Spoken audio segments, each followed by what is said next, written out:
А в якутской кадетской школе-интернате установили памятный стенд о выпускнике, сотруднике Росгвардии Александре Гундареве, который погиб при выполнении служебного долга во время спецоперации.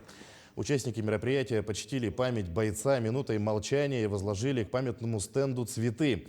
Его мама Наталья Юрьевна поблагодарила личный состав и Совет ветеранов территориального управления Росгвардии, ОМОН и коллектив школы.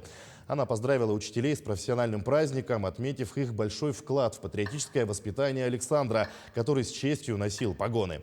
Росгвардеец, сержант полиции Гундарев Александр Сергеевич указом президента России награжден орденом мужества посмертно.